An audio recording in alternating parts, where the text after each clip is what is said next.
Inorganic में एक concept बताऊंगा आज कि जो ऑप्टिकली एक्टिव कंपाउंड्स होते हैं उनमें नंबर ऑफ आइसोमर हम कैसे फाइंड आउट कर सकते हैं।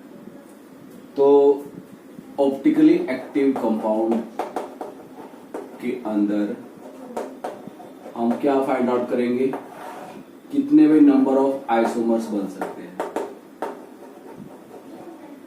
अगर थ्योरेटिकल है वो बात अलग होती है, बट अगर पेपर में आता है तो आप के पास ट्रिक होनी चाहिए इसकी, तो वो आज ट्रिक मैं देता हूं आपको। तो ट्रिक क्या है वो मैं बताऊंगा आपको कि आपको कायरल कार्बन पता होना चाहिए सबसे पहले तो, क्योंकि ये जो ट्रिक है कायरल कार्बन पे ही बेस है। कायरल कार्बन क्या होता है, अगर सपोज करो आपका ये कार्बन है, ये सी, इससे जितने भी आपके एटम या ग्रुप भी जुड़ा होगा अगर वो डिफरेंट है तो दैट मीन्स ये कार्बन आपका क्या है, कायरल है। क्लियर हुआ? जैसे मैंने इधर लगा दिया Cl, इधर लगा दिया COH, इधर लगा दिया OH, इधर लगा दिया H। दैट मीन्स ये कायरल जो कार्बन है that is surrounded by 4 different group या एलिमेंट्स या एटम। तो आप कह सकते हो कि ये कार्बन आपका क्या है, कायरल। अगर इस टाइप की प्रोबेबिलिटी है, ठीक है, एक कार्बन है उसके अंदर एक ही कायरल है। अगर उसके अंदर 2 कायरल कार्बन है और दोनों ही डिफरेंट हैं, ठीक है, तो उसके अंदर कितने नंबर ऑफ आपके आइसोमर बनेंगे। आइसोमर का मतलब क्या होता है, जिनका मोलिकुलर फॉर्मूला तो क्या हो, सेम हो, बट डिफरेंट क्या हो, स्ट्रक्चर्स हो। ठीक है, तो इसमें कायरल कार्बन तो सिर्फ एक ही है, तो इसकी जो ट्रिक है ए हमारा क्या है, कायरल कार्बन है। उसको हम कैसे फाइंड आउट की, जो आइसोमर्स निकालेंगे 2 की पावर n, क्या है 2 की पावर n है। तो n कितने हैं आपके, 1 है। n का मतलब क्या है, कायरल कार्बन एक ही तो है, बस यही तो है कायरल कार्बन, ये तो नहीं है। ठीक है, तो 1 है, तो a कितना है आपका 2, यानी इसके अंदर जो नंबर ऑफ आइसोमर बनेंगे कितने बनेंगे, 2। वो 2 कौन से बनेंगे बता देता हूं, बाकी वो क्योंकि डिटेल वाली बात है वो। अगर आप इसको चेंज कर दो, इसकी कन्फर्मेशन चेंज कर दो इस तरह से, COH और ये OH, इधर आपने Cl और इधर ये आपने H लगा दे, तो ये कंपाउंड एक दूसरे की क्या है, मिरर इमेज है। और दूसरा आप जिनको हम बोलते हैं इनएंशोमर। अगर इस कंपाउंड की कॉन्फ़िगरेशन क्या आती है R, तो इसकी क्या आएगी S। ये आपको भी फाइंड आउट करनी आनी चाहिए, तो भी आप बता सकते हो कि ये कंपाउंड एक दूसरे के क्या है, इनएंशोमर है और ये आइसोमर है। तो कायरल कार्बन से हम पता लगा रहे हैं, अगर आपके कंपाउंड के अंदर कायरल कार्बन कितने हुए, 2 हुए, तो कितने आइसोमर बनेंगे, 2 की पावर 2। ठीक है, 2 की पावर 2 कितना हो जाएगा, 4। अगर कायरल कार्बन कितने हुए, 3 हुए, तो कितना आ जाएगा आंसर, यानी आपके बनेंगे 8 आइसोमर बनेंगे। यानी सिर्फ आपने क्या देखना है, कायरल कार्बन देखने हैं। क्लियर है? और कायरल कार्बन आपको देखना आ गया। जैसे सपोज करो ये है, यहाँ पे H, OH, COH, यहाँ CH3 है, और इधर ये आपके हमने लगा दिया Cl और इधर लगा दिया हमने Br। आपसे पूछा गया इसके अंदर कितने कायरल कार्बन है, उसे कितने आइसोमर बन सकते हैं।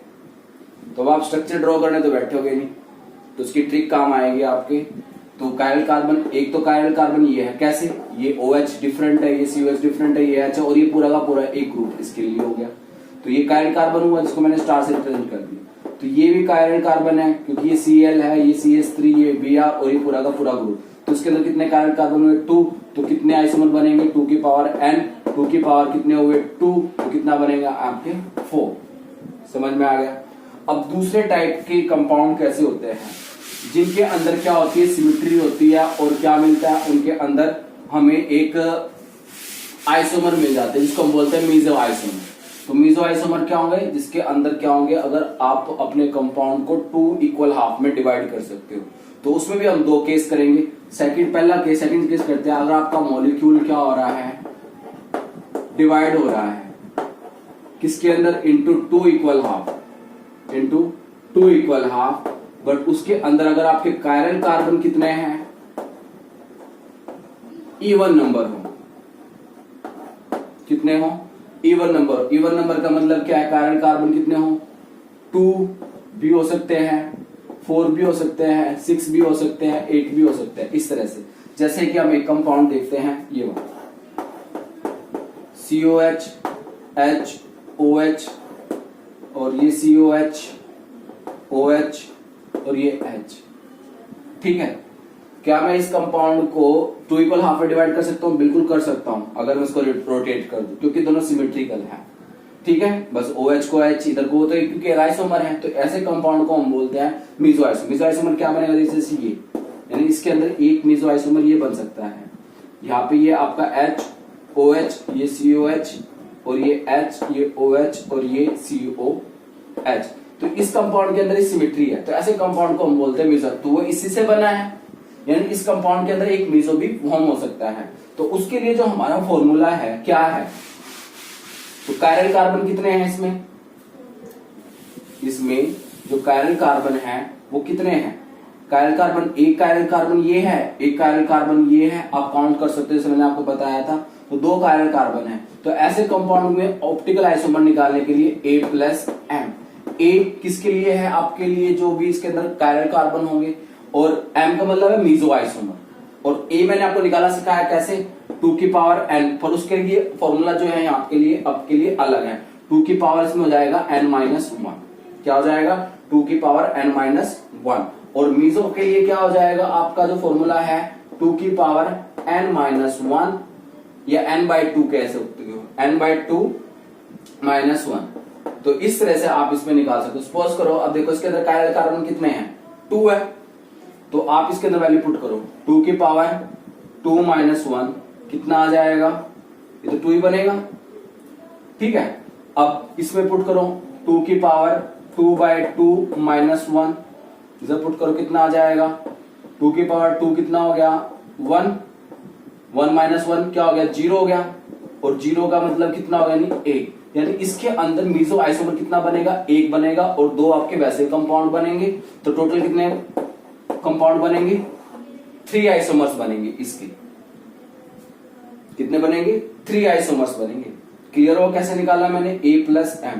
A का फॉर्मूला क्या होगा यहाँ पर? 2 की पावर n-1 प्लस 2 की पावर n-1, 2 की पावर n/2 -1। ठीक है, और इसमें फिर आप n क्या है? यहाँ पे कायरल कार्बन है, और A किसके लिए? आपके कंपाउंड के लिए है, और M किसके लिए? मीसो आइसोमर के लिए है। तो अगर और ये कब लगाना है आपने फॉर्मूला? जब आपका कायरल कार्बन कितने हो? इवन हो। तो इस तरह से आप क्या कर सकते हो? इसके अंदर number of optical isomer find out कर सकते हो। डन। ठीक है, अब थर्ड देखते हैं, molecule divided into 2 equal chiral carbon. ठीक है, 2 इक्वल पार्ट्स में डिवाइड कर सकते हैं, बट उसके अंदर कितने कार्बन होने चाहिए? कायरल कार्बन कितने होने चाहिए? कायरल कार्बन कितने होने चाहिए? ओड होने चाहिए। ठीक है, मोलिक्यूल डिवाइडेड इनटू 2 इक्वल्स में, बट कायरल कार्बन कितने होने चाहिए? ओड। ओड कितने से? 3, 5, 7। ठीक है, तो उसके लिए फॉर्मूला क्या बनेगा वो देखते हैं।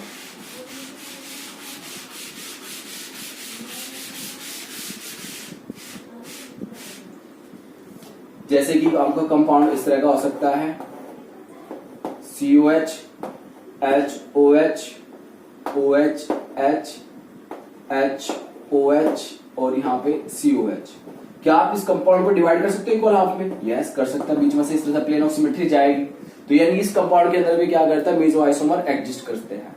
तो कितने एग्जिस्ट करते हैं वो आपको निकालना आना चाहिए। ठीक है, तो इसमें जो फॉर्मूला बनता है आपका A+M का ही चलेगा। अब ओवरऑल अगर आप निकालोगे तो इसका वो 2 की पावर n-1 ही आएगा। 2 की पावर n-1 से ही आप इसका फॉर्मूला निकाल सकते हो। ठीक है, और वो कैसे? इसमें A कैसे निकालते हैं? अगर आपसे सपोज कीजिए ये पूछा था इसके अंदर कितने खाली ऑप्टिकल आइसोमर कितने हैं? ठीक है, ऑप्टिकल आइसोमर कितने, तो उसके लिए आपको निकालना पड़ता। अगर आपसे पूछा मीसो आइसोमर कितना है तो वो बताना पड़ता आपको। फिर बताना पूछा टोटल आइसोमर कितना है तो फिर आपको बताना पड़ता। तो A कैसे निकालेंगे आप इसमें? A तो आपका सिंपल सा फॉर्मूला है, वही 2 की पावर n-1 माइनस 2 की पावर n-1 डिवाइड बाय 2। इस तरह से आप इसमें A निकालोगे। ठीक है, दूसरा M कैसे निकालते हो आप? 2 की पावर n-1 डिवाइड बाय 2। अब आप जब ये दोनों वैल्यूज ये सब पुट करोगे तो कितना आएगा, यही तो आएगा, पुट करके देख लो। a की वैल्यू कितनी है आपकी 2 की पावर n माइनस 1 माइनस 2 की power n minus 1 divide by 2 plus 2 की power n minus 1 divide by 2। तो ये कट जाएगा, क्या बचेगा आपका 2 की पावर n माइनस 1 बचेगा। तो यानी इससे आप टोटल आइसोमर निकाल सकते हो। यानी कहने का मतलब है आप प्रूफ भी कर सकते हो। अगर आपसे पूछता कि इस कंपाउंड के अंदर ऑप्टिकल आइसोमर कितने हैं, तो फिर तो आप फॉर्मूला लगाओगे ये वाला, a की पावर 2 है, a की पावर 2 n माइनस 1, 2 की power n minus 1 minus n की पावर n 2 की power n minus 1 divide by 2 जैसा आप देख रहे हो। और दूसरा ये तो निकालेगा ऑप्टिकल आइसोमर। तो आपसे पूछा जाए मेसो आइसोमर कितने हैं, तो हाँ इससे निकालोगे। जैसे मेसो आइसोमर निकालना है तो काइरल कार्बन कितने हैं, 3 है, 3 है ना। तो 3 की वैल्यू यहाँ पे पुट करो, 3 माइनस 1 कितना आएगा 2, 2 डिवाइड बाई 2 कितना हो गया 1, तो 2 की पावर कितना आ गया 1, 2 की पावर 1 कितना बन गया 2। यानी इसके अंदर मेसो आइसोमर कितने बनेंगे आपके 2 एग्जिस्ट करेंगे, ठीक है। और इसमें ऑप्टिकल आइसोमर कितने एग्जिस्ट करेंगे, आप 3 की वैल्यू पुट करो यहाँ पे, 3 कितना हो जाएगा 3 माइनस 1 कितना आ जाएगा यहाँ पे 2, 2 की पावर कितना हो जाएगा 4, यानी 4 माइनस मेसो आइसोमर माइनस कर दो इसके अंदर 2, क्योंकि जो मेसो आइसोमर होते हैं वो ऑप्टिकली इनएक्टिव होते हैं। मेसो आइसोमर क्या होते हैं, ऑप्टिकली इनएक्टिव होते हैं। तो आप मेसो आइसोमर को नेगेट कर दोगे तो टोटल ऑप्टिकल आइसोमर कितने आएंगे इसके अंदर 4 बनेंगे। समझ में आया नहीं आया? तो इस तरह से आप फाइंड आउट कर सकते हो। क्लियर? तो छोटी सी आपके पास एक ट्रिक थी कि how to find optically isomer in a given compound, ठीक है। अगर आपसे पूछा जाएगा टोटल आइसोमर कितने बनेंगे इस कंपाउंड के अंदर, तो आप उसके ऑप्टिकली एक्टिव कंपाउंड भी निकाल लोगे और मेसो आइसोमर भी निकाल लोगे। क्लियर हो गया? तो ये है। इसके बाद जो अब हम करते हैं वो नेक्स्ट टॉपिक में करेंगे। तो वीडियो को सब्सक्राइब और लाइक जरूर